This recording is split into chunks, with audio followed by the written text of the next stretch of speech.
अस्सलाम वालेकुम जी। रिजवान और बाबर की जोड़ी के ऊपर सबने मलबा डाल दिया है। रिजवान की कैप्टनसी के ऊपर सबने मलबा डाल दिया है कि उनका मसला है, ये मसला है, फलाना मसला है।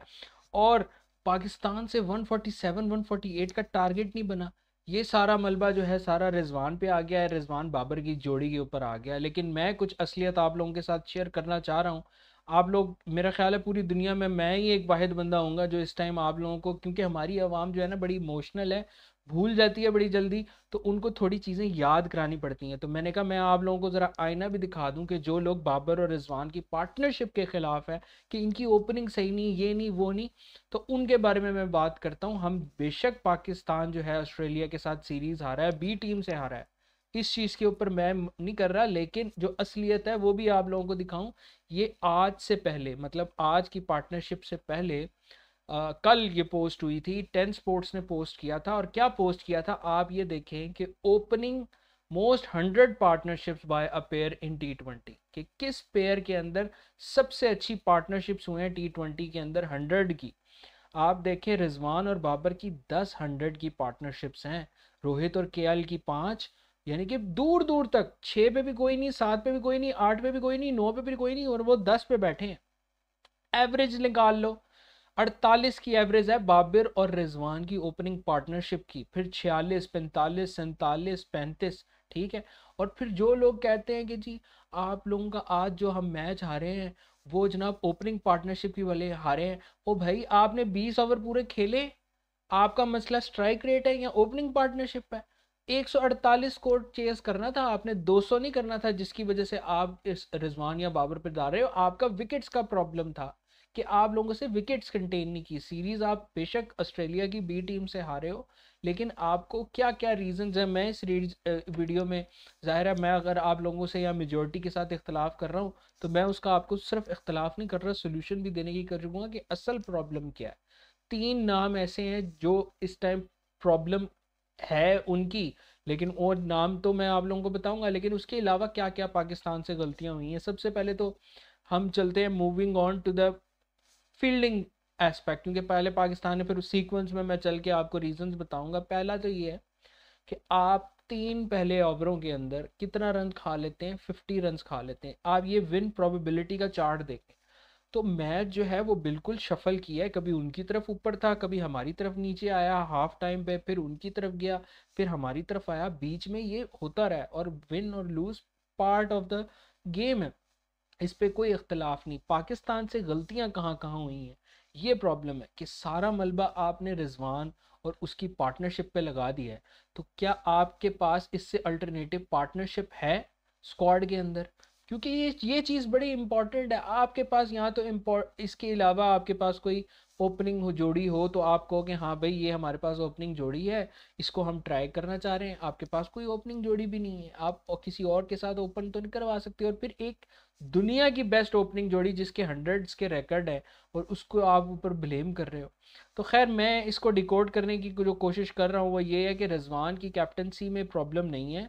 जो लोग रिजवान को कांस्टेंट बेसिस पे ब्लेम कर रहे हैं, यही रिजवान था कि उसने अब्बास अफरीदी और हारिस रऊफ को ऐसा यूटिलाइज करवाया, बॉलिंग ऐसी की कि कोई भी पाकिस्तान में रिजवान की जगह अगर कैप्टनशिप होती, कैप्टन होता, मैं लिख के देता हूँ, 3 ओवर में जिस तरह ऑस्ट्रेलिया ने 50 मारा ना, 20 ओवरों में 200 ना पड़ता तो फिर आप मुझे कहते।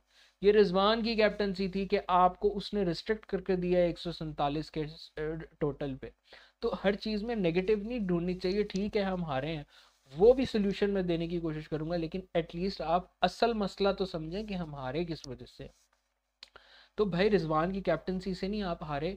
आप ये देखो कि हारिस रऊफ और अब्बास अफरीदी, इन दोनों को यूटिलाइजेशन इतनी बेस्ट रिजवान ने की कि अब आपको सबसे बड़ा स्टैट मैं दिखाता हूँ अब्बास अफरीदी का। मुझे इस चीज़ पे गुस्सा आता है कि अब्बास अफरीदी को चांस क्यों नहीं मिलता। आप इसके इंटरनेशनल, ये वो प्लेयर है कि ये डोमेस्टिक में परफॉर्म करे ना करे, इंटरनेशनल इवेंट के अंदर आप कोई भी मैच इसका उठा के देख लो, अभी तक एक भी ऐसा मैच नहीं है जिसके अंदर आप कहो कि इसकी वर्स्ट परफॉर्मेंस आई हो टीम। हमेशा जो भी कंपैरेटिवली 3 या 4 बॉलर खेलते हैं इसकी ऑलमोस्ट अच्छी परफॉर्मेंस होती है। वर्स्ट तो कभी आई नहीं ना, हमेशा ये विकेट लेके देगा, रन इकोनॉमी इसकी नॉर्मल होगी, बेहतर ना हुई। आज तो आउटस्टैंडिंग थी भाई, आप ये देखो कि पूरी ओवर के अंदर 4 ओवरों में इसने एक चौका नहीं खाया। आप इसका खुद ग्राफ देखें, 1-1 विकेट विकेट, एक दो दो दुक्के कितने बने, दो दो दुक्के बने, ठीक है, बाकी वंस हैं, और फिर बीट की है, और कितनी विकेट्स, 3 विकेट्स ली। तो कहने का मकसद अब्बास अफरीदी आपका ये प्लस है, प्लस भी आप लोगों को याद रखना चाहिए। तो पाकिस्तान टीम के ऊपर अगर प्रॉब्लम आई है तो प्रॉब्लम कहाँ से, प्रॉब्लम कहाँ से शुरू होती है, जो पहला रीज़न है, जो पहला नाम है, वो वो तो मैं मतलब जाहिर है बताऊंगा ही बताऊंगा। लेकिन आप ये देखें कि जिस तरह से रिजवान ने यूटिलाइजेशन की, अब आप देखो किस तरह से उनकी ऑस्ट्रेलिया की बैटिंग स्टार्ट हुई, तो उनका 20 का रन रेट था, 20 के रन रेट से नीचे नीचे ला ला के वो किस तरह से उसे कंटेन किया है। तो ये रिजवान की कैप्टनशिप के अंदर एबिलिटी है। तो सबसे बड़ा जो प्रॉब्लम है वो बाबर रिजवान की ओपनिंग का नहीं है, मेन मसला हमारा ये है कि जो हमारा बाबर आजम है, ठीक है, लोग उसको बॉब्जी द किंग कहते हैं, कहते होंगे भाई। इसके असल में प्रॉब्लम ये है कि इसके स्टार्ट्स ऐसे हैं कि इंग्लिश मीडिया या हर जगह इसकी हाइप क्रिएट हुई थी। मैं कहता हूँ हाइप होना अच्छी चीज़ है, मुझे मोहम्मद यूसुफ बहुत पसंद है। वो जितनी भी बुरी परफॉर्मेंस दे रहा हो ना, मेरा दिल कहेगा यार मैं उसको किसी तरीके से खिलाऊं खिलाऊं, वो स्टाइलिश प्लेयर है, एलिगेंट प्लेयर। मसला अब ये है कि हमें बाबर आजम को, बिलखसूस रिजवान को, ये इसको आइडेंटिफाई करना पड़ेगा और इसको बताना पड़ेगा कि असल में बाबर ने ना चीज़ फॉर ग्रांटेड ले ली है। मेन रिजवान या बाबर की ओपनिंग जोड़ी का मसला नहीं है, मसला ये है कि बाबर आजम को रियलाइज कराना पड़ेगा कि भाई आप बेशक एसेट होगे, लेकिन अगर आपकी परफॉर्मेंस नहीं आएगी ना तो हम आपको ड्रॉप कर देंगे, ये मसला है।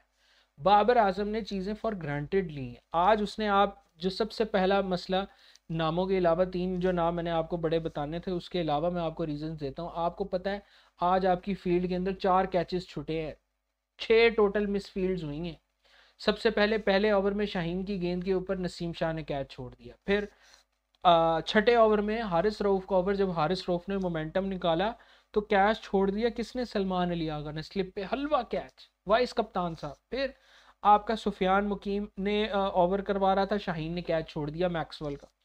फिर मिसफील्ड हुई हारिस रऊफ से, ठीक है जी, यही 8वें ओवर 10वें ओवर के अंदर। फिर 15वें ओवर के अंदर बाबर ने कैच छोड़ दिया मैक्सवेल का, आप देखो। और फिर वो मिसफील्ड सुफियान मुकीम को तो चलो छोड़ दो, आप उसको आप निगलेक्ट कर सकते हो, 8वें ओवर में फिर शाहीन से मिसफील्ड हुई। तो कहने का मकसद ये है कि ये ओवरऑल टीम का एक तो फील्डिंग लैप्सेस आपका प्रॉब्लम है, और जो प्रॉब्लम है वो ये है कि बाबर आजम को आप ब्लेम इंडिविजुअल तौर पे कर सकते हो, पार्टनरशिप पे नहीं कर सकते। अगर वो खेलेगा तो वो भाई वो और रिजवान ओपन करेंगे ही करेंगे, या तो आप उसे ड्रॉप करो, अगर खेलेगा तो वो ओपनिंग के अलावा उन इन दोनों की और कोई जगह ही नहीं बनती। या तो फिर रिजवान भी ड्रॉप होता बनता है, तो फिर रिजवान ड्रॉप करोगे तो आपको कैप्टन कौन करेगा। एक बंदे का नाम बताओ जो ऑस्ट्रेलिया की टीम को इसको कंटेन कर सकता था 3 ओवरों में 52 स्कोर खाने के बाद 147 पे। रिजवान को आपको एज अ कैप्टन तो खिलाना पड़ेगा। बाबर आजम के ऊपर मैं एग्री इस बात पे करता हूँ, सिर्फ उससे ये कम्युनिकेशन की जाए कि भाई आप चौधरी हो, टीम के बने फिरते हो, अपनी कैप्टनसी में तो आपकी ऐसी कभी परफॉर्मेंस नहीं है कि आप कैच भी छोड़ रहे हो बैटिंग में। अगर आपसे एक जगह पे लैप्स होता है तो आप दूसरी जगह कंपनसेट करते हो, तो ये बाबर आजम का फॉल्ट है, और इस चीज़ के ऊपर बाबर आजम को आंखें दिखानी पड़ेंगी मोहम्मद रिजवान को। ये प्रॉब्लम है। दूसरा प्रॉब्लम क्या है जी, हमारे वाइस कप्तान, इसमें सलमान अली आगा का नाम तो मैं लूंगा, लेकिन इसके साथ साथ जो दूसरा बहुत बड़ा जिम्मेदार वो ये है, हमारा चीफ सेलेक्टर आकिब जावेद को। जहां हम क्रेडिट देते फिरते हैं वहां पे आपको आकिब जावेद के खिलाफ भी बोलना पड़ेगा कि एक ऐसा बंदा जिसने T20 नहीं खेला पाकिस्तान की तरफ से, आप उसे वाइस कप्तान लगा के भेज रहे हो, कितनी बेइज्जती है आप लोगों की। आज उससे कैच भी छूट गया, हालांकि वो सबसे सेफ फील्डर है, लेकिन यार इतना हलवा कैच, मुश्किल कैच हो, फिर हमें फिर भी हौसला हो जाए कि यार चलो मुश्किल कैच था, हाथों में कैच, वो तो रिजवान भी वो कैच कर लेता, लेकिन रिजवान ने शायद इस बैक ऑफ द हेड उसके जेहन में होगा कि मेरे साथ सलमान अली आगा खड़ा, सेफ फील्डर है, कर ले। तो ये मसला है कि आपकी यहाँ तो सिलेक्शन कमेटी को आप ब्लेम दो या आगा सलमान, क्योंकि आगा सलमान की मेरे लिहाज से जगह नहीं बनती प्लेइंग 11 में। हाँ उसने T20 के अंदर यहाँ तो उसने अंबार रन लगाए हो, या उस टॉप परफॉर्मर रहा डोमेस्टिक के अंदर, कि भाई Salman Ali Agha as a middle order batsman उसने भाई तल अन्नी मचाई हुई है। फिर तो आप उसको खिलाओ। तो ये दूसरा मेन रीज़न है। तीसरा मेन रीज़न जो है ना, वो इधर छुपा रुस्तम बना हुआ है, उसने अपनी शक्ल छुपाई हुई है। आई होप कि आपको तस्वीर नज़र आ रही होगी, जी मैंने स्क्रीन शेयर की हुई है। तो ये आपका है शाहीन शाह अफरीदी। शाहीन शाह अफरीदी का सबसे बड़ा रोल क्या है? नई बॉल से विकेट लेके देना। 1 साल हो गया है, शाहीन शाह का वो रिदम ही गायब है जब से उसका बॉलिंग एक्शन, जब से उसकी नी इंजरी बना। तो रिजवान को मेरे हिसाब से ये टफ कॉल लेनी पड़ेगी कि अफरीदी, शाहीन अफरीदी हो या बाबर आजम हो, इन दोनों को आंखें दिखानी पड़ेंगी कि भाई अगर आप टीम के लिए लड़ सकते हो तो आपकी टीम में जगह है। क्योंकि अगर ये टीम के लिए लड़ नहीं सकते, इनकी कोई जगह नहीं है, फिर आप ये नहीं कर सकते कि आप ओपनिंग बाबर और रिजवान के अलावा फिर आप जिस पावे जिस मर्जी से करवाओ। वो होगी तो बाबर रिजवान की ओपनिंग होगी, क्योंकि वो आपका बेस्ट प्लेयर है, दुनिया का बेस्ट प्लेयर है ओपनिंग का। अगर आप नहीं कराते फिर बाबर प्लेइंग 11 से ही जाएंगे, शाहीन प्लेइंग 11 से ही जाएंगे। अगर नई बॉलों से वो नहीं ले सकता, टेल एंडर को आउट करना कोई बहुत बड़ी बात नहीं है। तो ये जो चीज़ है ना, जो आप समझते हैं कि शाहीन शाह अफरीदी ने बहुत बड़ा तीर मार लिया, आपको मैं अगर उसके आज स्टैट्स दिखाऊं बॉलिंग के कि आज उसने क्या हालत की है, ये देखें। 2 ओवरों में उसने 32 रन खाया था, 32 रन। तो ये आखिरी 2 ओवरों में उसने टेल एंडर्स के खिलाफ जाके उसकी इकॉनमी आज बेहतर हुई, वरना उसको 16 की इकॉनमी से आज मार पड़ी थी। नसीम शाह की मैं इसलिए बात नहीं करूंगा कि नसीम शाह का आज बैड डे था, आज उसने कैच भी छोड़ा, उससे बैटिंग भी नहीं हुई और उससे बॉलिंग भी नहीं हुई, लेकिन ये भी कोई एक्सक्यूज नहीं है।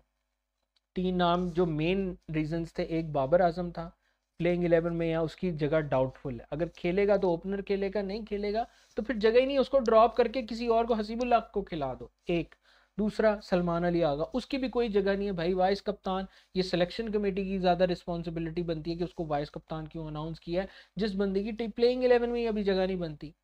T20 में क्या परफॉर्मेंसेज है? 2। तीसरा आपका शाहीन अफरीदी। बाबर हो ओडीआई का बेशक बेस्ट बॉलर हो, या शाहीन ओडीआई का बेस्ट बॉलर हो, या बाबर ओडीआई का बेस्ट बैट्समैन हो, जब तक भाई आपकी परफॉर्मेंस या रिदम नहीं वापस आता, आपकी प्लेइंग 11 में जगह नहीं बनती। यंगस्टर को खिला लो। आज सारी टीम जिसने जान मारी है वो यंगस्टर ने 4 मारी है, और पाकिस्तानी टीम के किसी प्लेयर ने आज जान नहीं मारी। देखिए क्राउड कितना आज आया हुआ था, आज पूरा सेल आउट क्राउड था, कि मतलब एक भी सीट खाली नहीं थी। तो ऑस्ट्रेलिया ने हर लिहाज से जो है आपको पेचा डालने की कोशिश की और बी टीम से आज आपको हराया। अब आप देखो ना, आज ये प्लेइंग 11 की आई होप कि आप लोगों को नज़र आ रही हो। साहबजादा फरहान, ठीक है, हम इसके ऊपर कोई ब्लेम नहीं करेंगे, यंगस्टर है ना, हार गया, नहीं परफॉर्म हुआ, कोई बात, हमें इसका कोई अफसोस नहीं है। लेकिन बाबर आजम कैच छोड़ रहा है, बैटिंग भी नहीं कर रहा। शाहीन शाह अफरीदी ना बॉलिंग कर रहा है, ना बैटिंग कर रहा है, ना फील्डिंग कर रहा है। तो पीछे शाहीन का क्या रोल है? ये 2। फिर आगा सलमान का भी सेम यही हिसाब है। ये 3 बंदे हैं, मैंने आपको बता दिए, ये 3 हैं। इनका अल्टरनेटिव्स कोई लें, यंगस्टर को खिला दें। जिस तरह फरहान, साहबजादा फरहान के ऊपर हम चुप हैं, वैसे हम इन पे भी चुप हो जाएंगे, इनके जो भी अल्टरनेटिव्स आएंगे। उस्मान खान ने कोशिश की लेकिन फिनिश नहीं कर पाए, लेकिन चलो कोशिश के आप नंबर दे सकते हो। फिर इरफान खान नियाजी, वो नॉट आउट रहा, इसमें थोड़ी सी मिसकम्युनिकेशन हो गई। Abbas Afridi was brilliant through out the match, जान लड़ रहा था। और यही मैं बात कर रहा हूँ कि सीनियर प्लेयर जैसे नसीम शाह है, सीनियर प्लेयर ही है, उसको वो जान देते नज़र नहीं आए, चाहे बॉलिंग हो या बैटिंग हो या फील्डिंग हो। लेकिन ये है कि आपके ये मेन लड़ते हुए नज़र आए, सुफियान मकीम हो गया, हारिस रऊफ ने भाई बहुत अच्छा खेला। तो मेन ये है कि उनको तो अपनी बॉर्डर गवास्कर सीरीज़ की पड़ी हुई है, लेकिन ये है कि बॉर्डर गवास्कर सीरीज़ हो ना हो, लेकिन पाकिस्तान के लिए तो ये, अभी देखो कि बॉर्डर गवास्कर सीरीज़ की वो हाइप के अंदर उन्होंने अपने मेन प्लेयर्स नहीं खिलाए, तो पाकिस्तान का ये हाल किया है। और अगर प्लेयर्स खिलाते तो फिर पाकिस्तान का क्या हाल होता। तो मेरी ये सजेशंस थी, आई होप कि आप लोगों की इस सजेशंस में आप लोगों को समझ आई होगी कि मेन जो ब्लेम है यहाँ रिजवान की कैप्टनसी या बाबर आजम की या रिजवान की ओपनिंग पार्टनरशिप को ब्लेम करना बंद करें, या तो अल्टरनेटिव्स दें कि आप किसी और को ओपन खिलाओ। बाबर को या तो ड्रॉप करो, शाहीन को आप ड्रॉप करो, फिर हमें ये चीज़ समझ आएगी कि भाई ये प्रॉब्लम है बाबर की और रिजवान की। वरना ये है कि उसके अलावा आगा सलमान, बाबर और शाहीन, इन तीनों को या तो ड्रॉप करके अल्टरनेटिव्स को खिला लो, या तो फिर आप जो है अगर इनको खिलाना है तो फिर इनको आंखें दिखाओ, वरना इसके बगैर हमारा सर्वाइव नहीं है। तो आप लोगों के ख्याल में क्या प्रॉब्लम्स है, कमेंट सेक्शन में ला